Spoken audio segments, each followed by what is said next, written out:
Hello, everybody, and welcome to another episode of Upgrades. I'm Jeremy Knoll. And I'm John Suarez. And today we are here to talk about the Obscura Operation deck from Streets of New Capenna Commander Precons. This one is headed by Kamiz Obscura Oculus.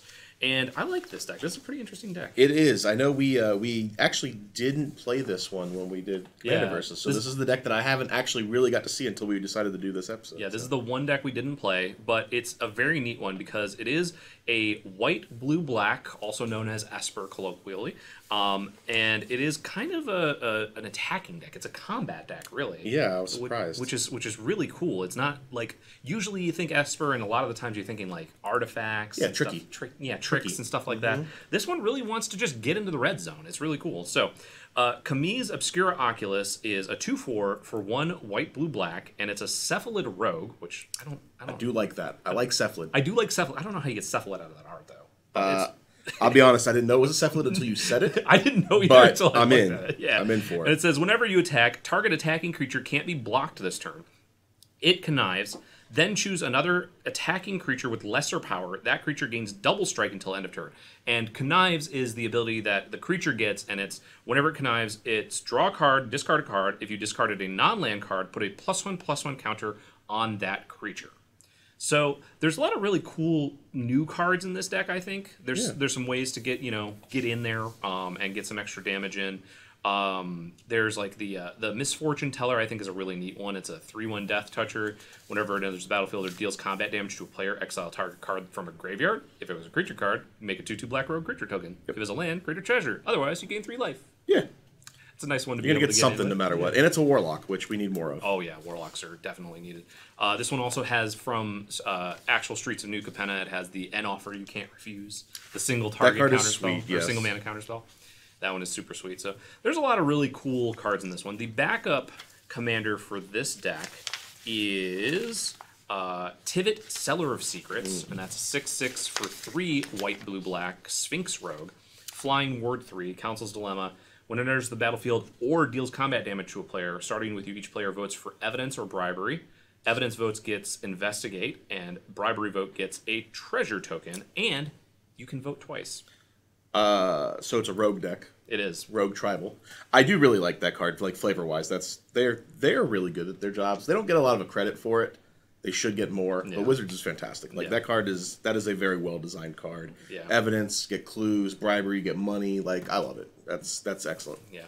Well another great new card I think is this Smuggler. I knew you were going to go to Smuggler's Share. Yeah, that card is fantastic, but the upkeep. That's going to be a hard one to track on a regular game. If we play that, we're going to be in trouble. That's true.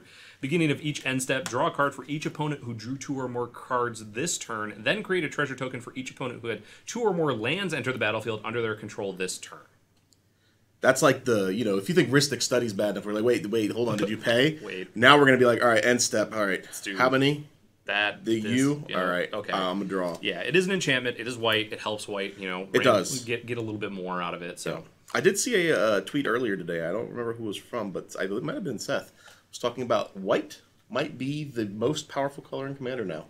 Thinks the tide has turned. The tides, wow, yeah. Because of all these powerful enchantments they're constantly getting. Everybody complaining about it for so long made it so that white is surpassing all the other colors. That's except for green. Except for green, obviously. We're not going to, there's only 4 other colors. So. All right, so we've got a few cards that we think would really help this deck out right out of the box. We're not going to go with like a super budget, but there are going to be a couple of cards that maybe we'll have like a couple options that can do similar things and be in slightly different budget ranges, and just kind of go from there. So I think one of the first ones that I thought of when I saw this deck was Brina the Demagogue. You want to do combat in black, white, and blue, this is a great one to go to. So Brina the Demagogue is 1 white, black, 1/3 flying. Whenever it attacks, whenever a player attacks one of your opponents, if that opponent has more life than another of your opponents, that attacking player draws a card, and you put 2 +1/+1 counters on a creature you control. Yeah, goes right along with Smuggler Share. It's a card that I'm always getting confused about whenever we play with it, and someone has to remind me exactly how it works. But no, that's a fantastic card for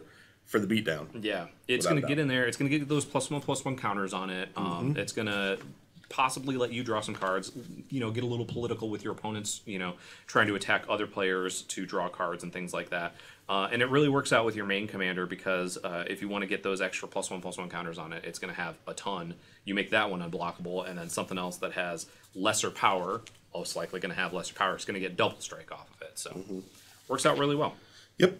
All right, so the next card we have, card near and dear to my heart, one of the commander decks I actually have built, is Yuriko the Tiger's Shadow.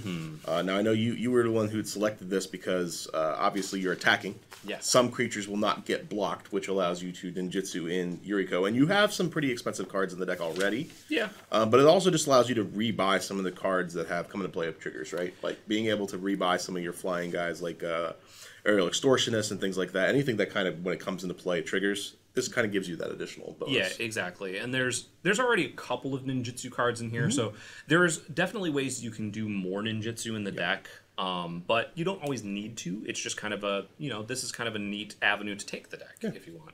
And it draws you a card. Yeah, and draws you a card. And deals damage. How bad can it be? Yeah, that's exactly. Another one that I think is going to be really good in this deck, another legendary creature, is Tymna the Weaver. And this one has seen a decent amount of play in CDH, I know. It sees quite a bit there. And I think a lot of people in casual tend to underestimate it because of the fact that it shows up so much in CDH decks. But it is a 2/2 for 1 white-black lifelink. At the beginning of your post-combat main phase, you may pay X life, where X is the number of opponents that were dealt combat damage this turn if you do draw X cards. Yeah. So just another way to kind of draw cards based on the combat. No, that was an excellent choice for this deck because you're trying to punch and you want to make sure you can keep fueling your punching, and drawing those cards is going to help you do that. Yeah. So the next card we have is not a very punchy card; it's a very finishing card. It is, but it is still very good. And you need those because you're not always just going to be able to get on the ground, and hope your board doesn't get wiped. So sometimes you're going to need to have a little bit of a backup plan. And this card is Aetherling, excellent closer. Yeah. 6 mana shapeshifter, 4/5.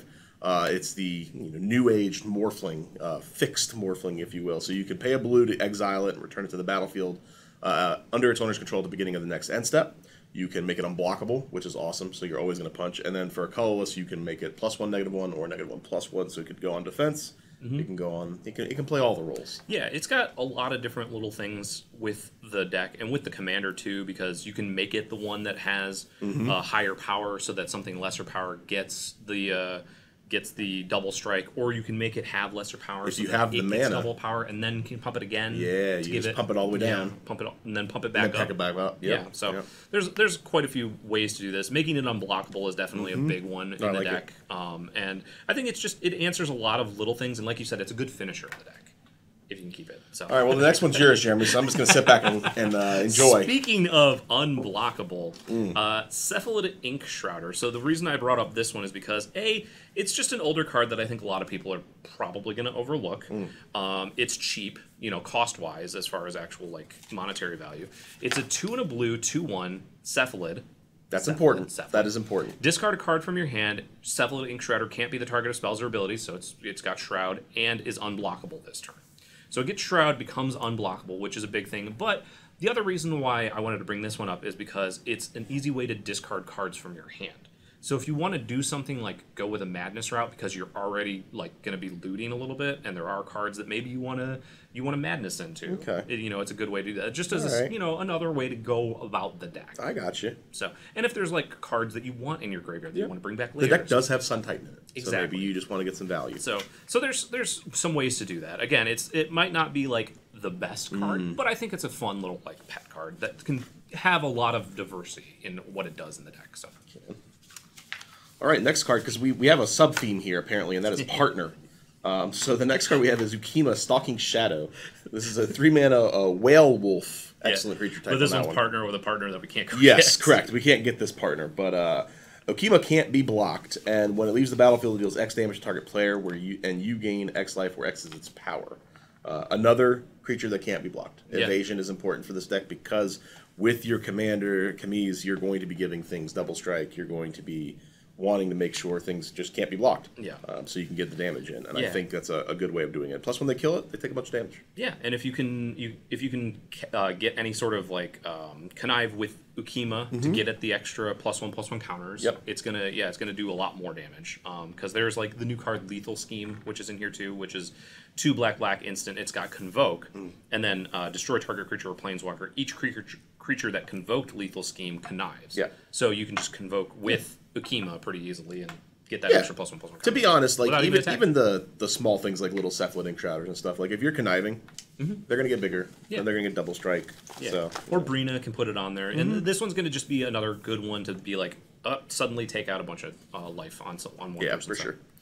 Our next one is one that I have to find. Etria the Silencer. I know you like this I card. do like that card. Again, we're on the partners can't be blocked. We have a theme here. Yeah, this one's Etria the Silencer, 2 blue-black, 3/5, can't be blocked. Whenever it deals combat damage to a player, exile target creature that player controls and put a hit counter on that card. That player loses the game if they own 3 or more exiled cards with hit counters on them. Etria owner shuffles Etria into their library. So it does go back in, but another unblockable creature. Yep. One that could eventually just make you take somebody out of the game without like having to get through a bunch. I'm a big fan of anything that says win the game or lose the game. So I'm on board for anything like that, 100%. I figured you'd like that one a lot. Yes.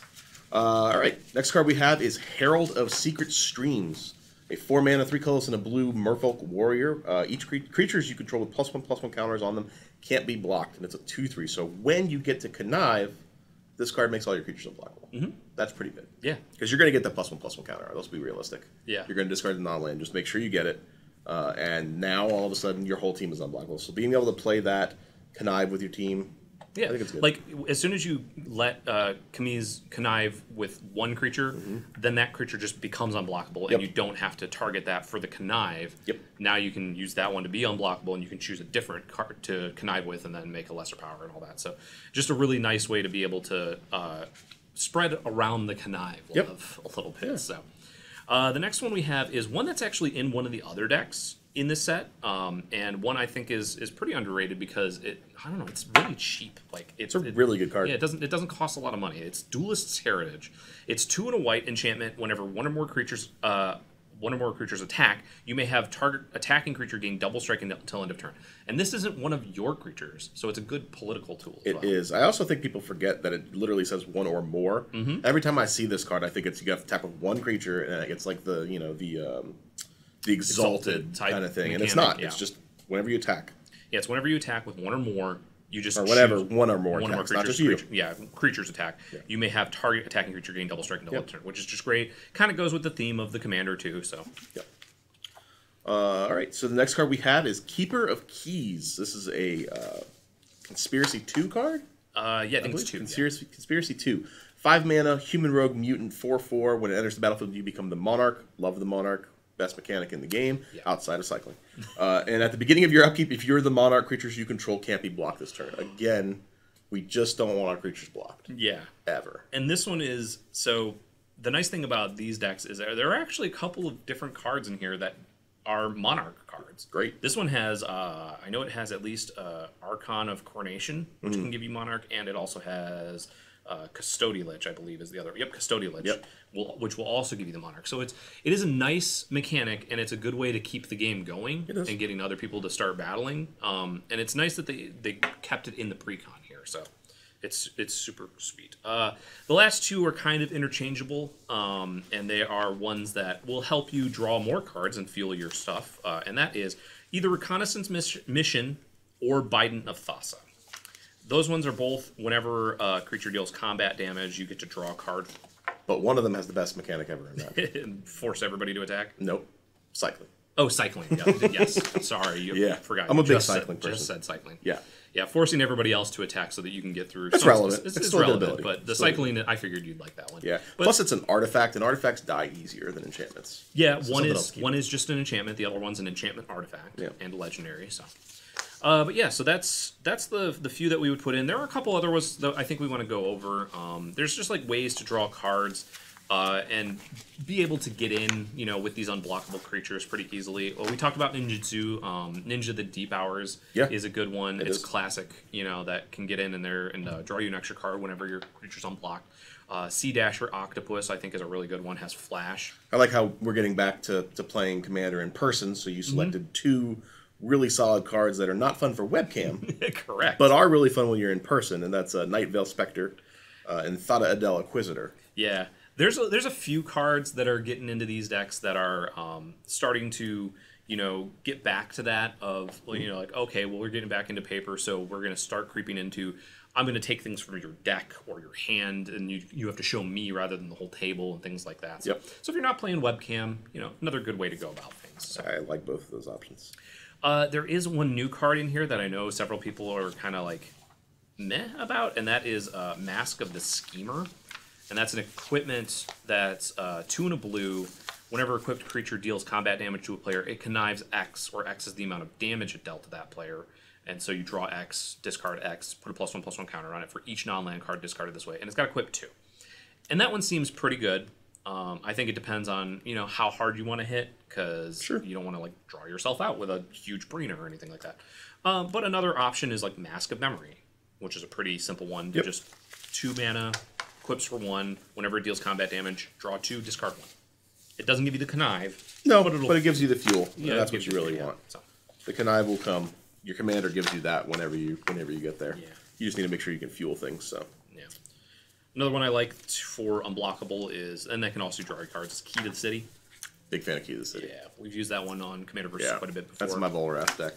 Got to get the punching. Yeah. I like that it's It's my Rael deck as well. Yeah, it's a great one. Yeah.